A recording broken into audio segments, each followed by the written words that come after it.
বছরে 2 কোটি টাকার চাকরির প্রতিশ্রুতি কোথায় গেল? মোদী সরকার জবাব চাই। এই জবাব তোমাদের দিতে হবে।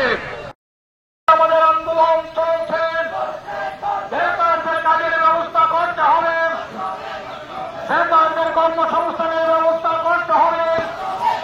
তাই তো সারা রাজ্য ব্যাপী আমাদের আন্দোলন চলছে।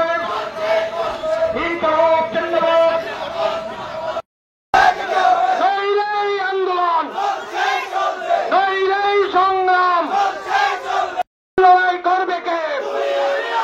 দুনিয়ার মধ্যে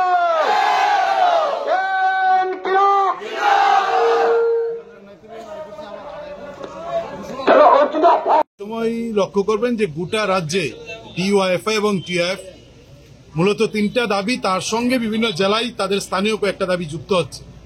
যে আমাদের রাজ্যের 40 লক্ষ মানুষের প্রতিদিনের যে জীবন যন্ত্রণা, এক হচ্ছে কর্মসংস্থান, দ্বিতীয়ত হচ্ছে রাজ্যের আইনের শাসন প্রায় নেই বললেই চলে, গণতন্ত্রকে কবর দেওয়া হয়েছে, দুর্নীতির একটা মহাকুম্ভে পরিণত হয়েছে, মহাকরণ থেকে পঞ্চায়েত, এডিসি ভিলেজ সমস্ত জায়গায় দুর্নীতির আখড়াতে পরিণত হয়েছে।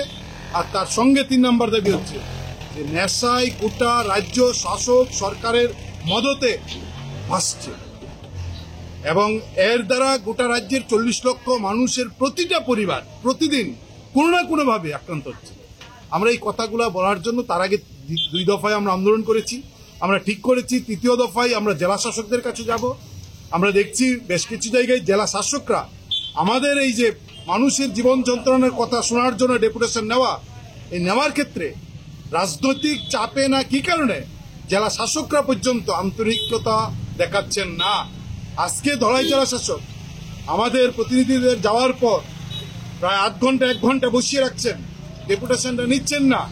আমরা বলছিলাম এই কথাগুলো, এই দাবিগুলো তো মানুষের কথা, মানুষের জীবন যন্ত্রণার কথা। রাজ্যের 50,000-এর উপর শূন্যপদ পড়ে আছে। স্কুলে যেমন শিক্ষক নেই, হাসপাতালে ডাক্তার নেই, নার্স নেই, ডিএম অফিসের মধ্যে কর্মচারী নেই, চেয়ার আছে কর্মচারী নেই, মানুষ পরিষেবা পাচ্ছেন না। এই কথাগুলো বলতেই তো আমরা এসেছিলাম। আমরা কথা বলতে এসেছিলাম যে ডিএম সাহেব হচ্ছেন একটা জেলার সর্বোচ্চ অ্যাডমিনিস্ট্রেশন, উনি সর্বোচ্চ ক্ষমতা নিয়ে নেশার বিরুদ্ধে তিনি ভূমিকা নিতে পারেন, সেখানে ভূমিকা আমরা লক্ষ্য করছি না। এই কথাগুলো বলতে এসেছিলাম, কিসের চাপে তিনি আমাদের রেপুটেশন নিচ্ছেন না, মিটিং আছে বলে প্রতিনিধিদের বসিয়ে রাখছেন। আর আমাদের এই আন্দোলন চলছে, গোটা জেলা থেকে প্রায় 1000 খানেক যুবক মিছিল করে এই জেলা শাসকের উপর অফিসের সামনে উপস্থিত হয়েছেন। একটা সারা জাগানো মিছিল, মানুষের কাছে আমাদের দাবিগুলার কথা ডিএম নাই শুনতে পারেন, কিন্তু আমরা গোটা জেলার ব্যাপক অংশের মানুষের সামনে মিছিল করে সবার মধ্য দিয়ে আমরা আমাদের কথাগুলো নিয়ে যাওয়ার চেষ্টা করেছি।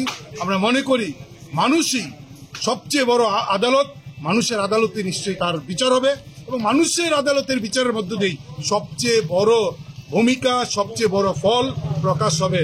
এই আশাবাদ নিয়েই আমরা আমাদের এই কর্মসূচির কাজ শেষ করছি।